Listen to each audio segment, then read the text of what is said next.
Newly elected president of Brazil, Jair Bolsonaro. Minorities have to bend down to the majority. The minorities should either adapt or simply vanish. There are certain groups in Brazil that refuse to bend down and have made this message clear on several severe occasions.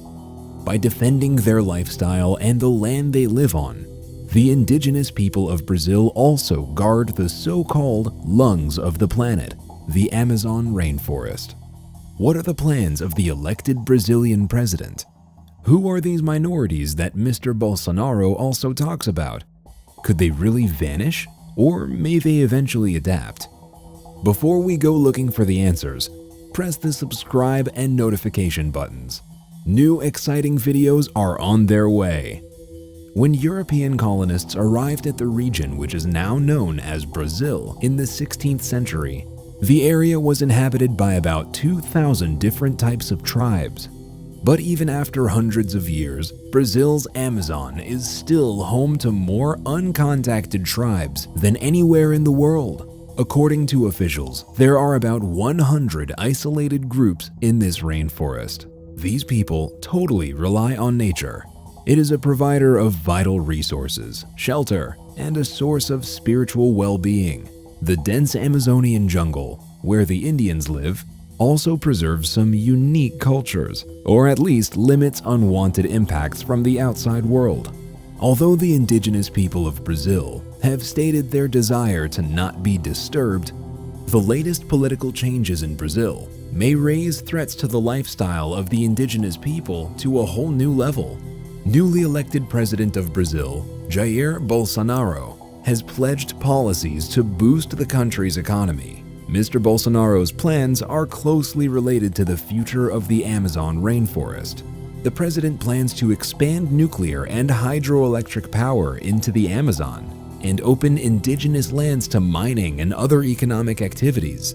These intentions not only concern indigenous people, but also the global environmentalists who care about the biggest rainforest in the world. No fewer worries arise regarding another aspect. Many are concerned about Bolsonaro's view on human rights and possible approaches.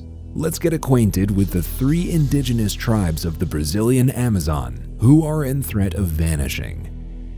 Yanomami. The Yanomami are one of the most populous tribes in South America. Their land stretches to both sides of the borders of Brazil and Venezuela. There are more than 22,000 Yanomami people in Brazil. Together with those living in Venezuela, their population is about 35,000. At least 3 groups of Yanomami still intentionally avoid any contact with other people and remain almost unaffected. The Yanomami heavily depend on the resources of the rainforest. They are characterized by broad botanical knowledge and hunting and fishing abilities. Despite some rather odd and vicious habits giving Yanomami negative labels, this tribe is also cherished as a symbol of how to live in harmony with nature. The Yanomami tribe were seriously endangered in the early 1970s when gold was found in Yanomami territory.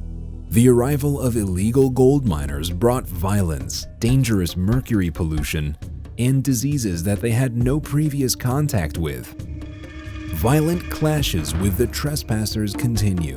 The Yanomami people and the activists who try to help them warn that the tribe face a growing threat, and Brazilian authorities are failing to adequately secure the area and people whose activity and culture are acknowledged as having a significant meaning to Brazil. One representative of the Yanomami tribe stands out for his impact, the famous Yanomami shaman and spokesman, Davi Kopenawa, known as the Dalai Lama of the rainforest. He has earned recognition nationally and internationally for his campaign regarding tribal issues and Amazon rainforest conservation. The Yanomami is probably the best-known tribe of the Brazilian Amazon. You may have already heard the name, as it has appeared in popular culture. In 1988, the World Wildlife Fund funded the musical Yanomamo to spread the message about the situation of the people and their natural environment in the Amazon rainforest. The musical has been performed by many drama groups globally. In the 2006 novel World War Z by Max Brooks, the character of a Brazilian doctor is living with the Yanomami. The tribe, though called the Fierce People, symbolizes a natural defense against a modern infection that led to a zombie plague. Kayapo. Let's move to the eastern part of the Amazon jungle, where the Kayapo tribe lives. There are about 7,000 Kayapo people, distinctive for their painted bodies and hairdresses. Insects like wasps or ants mean a lot for the Kayapo. They believe that their ancestors learned their social skills from insects, and to assimilate with them, the Kayapo cover their bodies with paint to mimic some of the patterns. The oldest men of the Kayapo tribe also maintain the tradition of wearing lip plates. Nowadays, the Kayapo use their bodies as a canvas for political reasons. When their exterior and culture catches the attention of the modern world, it is easier to spread their message about indigenous rights. Their forest home has been under threat for more than 30 years, mostly because of mining and logging, which already changed the scenery of surrounding areas unrecognizably. The Kayapo even tried to find a compromise by making a deal with the miners and loggers. They agreed on the area designated for those activities and on the percentage from the income for the Kayapo people. But eventually, the downsides showed up. When the situation went too far, the business deals broke down. The Kayapo turned back to defending their lands, and this was followed by some unpleasant clashes, often with casualties. Besides that, the experience gained from interacting with modern civilization was later used to maintain a role in later economical and political affairs. The Kayapo are famous for being one of the first indigenous groups making agreements of international commerce. The cosmetics company The Body Shop has been buying Brazilian nut oil from the Kayapo in a socially responsible project called Trade Not Aid. However, this deal was also surrounded by hesitations regarding legal matters and economical probity.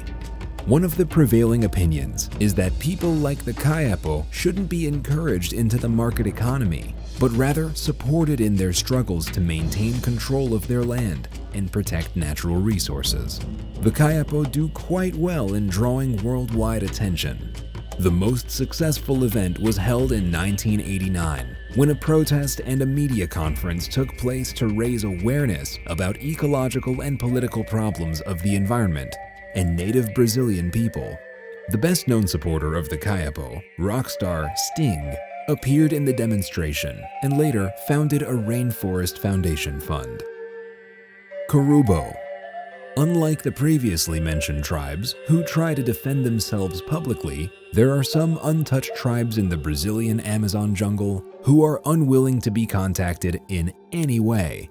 A group of isolated Indians and true warriors is called the Korubo. The Amazon jungle is crossed by the Javari River and a valley which is one of the largest indigenous territories in Brazil. Bigger in size than the state of South Carolina, Javari Valley is the home of the wild Korubo tribe, some of the last people on Earth to live completely isolated from the modern world and separated by dense jungle.